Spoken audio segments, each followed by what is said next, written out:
करके कुछ नए साथियों को साथ लेकर के एक बड़ा व्यापक एक विषय खड़ा किया। और उस विषय में जब भारतीय जनता पार्टी बनी, कमल का निशान ये चुनाव चिन्ह के नाते से आया। मैं वो पंक्तियां अटल जी की 1980 की याद करता हूं, जब उन्होंने कहा था कि अंधेरा छटेगा, सूरज निकलेगा और कमल खिलेगा। ये 1980। क्यों? क्योंकि आपातकाल की स्थिति बनी, एक अंधेरा आया, नई परिस्थिति में भारतीय जनता पार्टी बनी, एक नया उत्साह लेकर के, और जवान देश के हमारे नौजवान, हमारे कार्यकर्ता संकल्प के साथ आगे बढ़े कि नहीं, इस देश के अंदर ये जो अंधेरा है इसको हमको दूर करना है। और आज मैं कह सकता हूं, इतनी यात्रा के बाद 80 से 2025, आज ये 45 साल के बाद नरेंद्र मोदी जी के नेतृत्व में तीसरी बार ये सरकार बनी है, तो मैं कह सकता हूं अंधेरा छटा है, सूरज निकला है और कमल खिलेगा। अब आगे भी हमें संकल्प लेना है। संकल्प क्या लेना है? रेखा गुप्ता जी, कि अंधेरा नहीं आएगा, अंधेरा नहीं आएगा, सूर्य हमेशा की तरह खिलेगा, सूर्य हमेशा की तरह उगेगा सचदेवा और कमल भी लगातार खिलेगा। और मोदी जी ने कैबिनेट मंत्री खट्टर सिंह एक वाक्य, और मुझे लगता है बहुत सोच समझ के उस बात को उन्होंने कहा कि हमें देश को कांग्रेस मुक्त भारत ये बनाना है।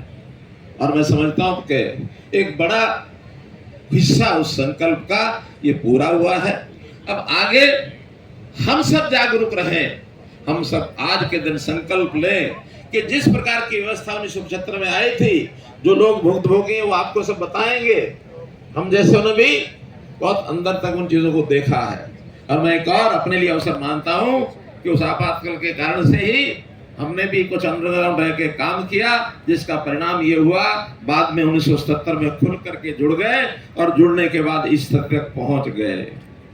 जैसा मैंने बताया, हर आपत्ति एक अवसर लेके आती है, तो मैं तो इसको अपने लिए अवसर ही मान रहा हूं। हमारे से बहुत ऐसे लोग हैं, लाखों कार्यकर्ता, जो उस समय की पीड़ाओं के बाद मजबूती से आगे आए हैं।